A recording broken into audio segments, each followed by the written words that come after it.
Hi guys! For today's video, isi-share ko naman sa inyo kung paano ninyo ma-activate yung SSS ID card or ATM card ninyo pag kuha nyo na ito. So, bago yan, kung kayo ay bago sa aking vlog, please consider to subscribe para updated kayo lagi sa ating mga video. So, pag once na nakuha nyo na yung SSS ID card ninyo, kailangan nyo tong i-activate para ma-unlock yung features niya as ATM na din. Pero kahit hindi nyo pa nakuha yung SSS ID card niyo, is pwede na kayong makapag-apply ng loan or kahit anumang benefits kay SSS. Papasok na yung pera na makukuha ninyo. Kung halimbawa may i-claim kayong mga benefits, mga loans kay SSS, so doon na papasok sa Discartec apps ninyo.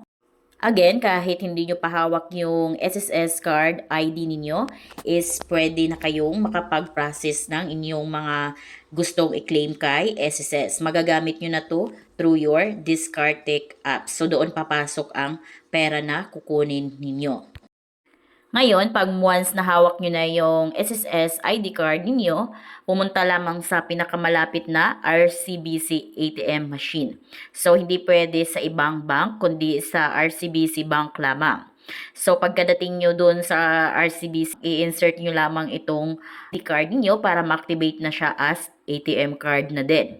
Then, so, step 2, enter nyo lang yung default PIN na isi-send ni RCBC sa inyong cellphone number. Kung kaya dapat, dala ninyo yung cellphone ninyo at yung SIM card na nakalagay doon sa inyong RCBC, Discartec or kaya SSS is dapat yun yung dala ninyo. Dahil doon magti-text mismo ng default PIN. At yun yung kailangan ninyo para mapa-activate ninyo yung ATM ninyo.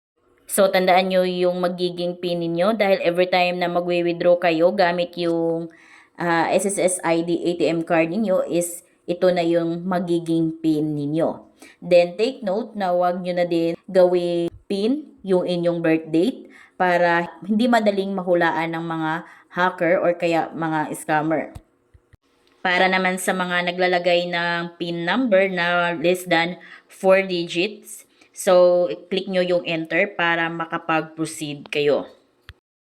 Again, click nyo lang yung enter pag gusto nyong PIN number niyo is 4 digits lamang.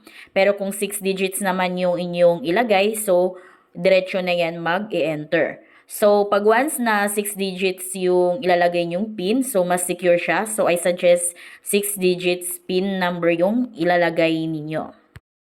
Nga pala, yung default PIN ninyo is nag-expire yan. Within 1 month lang is kailangan nyo yan mapa-activate yung inyong SSS ID card. So, pag once na hindi nyo yan ma-activate within 1 month, so mag-expire yung default PIN niya. So, kailangan nyo ulit mag-request ng default PIN. So, dito na tayo sa step 3. PIN change. Click nyo lang yung PIN change sa ATM. Input your default PIN. Enter your new 6-digit PIN and click confirm. Ayan, click nyo lang yung yes. So, pag once na nakapag-yes na kayo, so activated na yung inyong ATM na ID card. So, sa ngayon, yan pa yung bagong update na nilabas ni RCBC kung paano kayo makapagpa-activate ng inyong ATM na ID card sa SSS.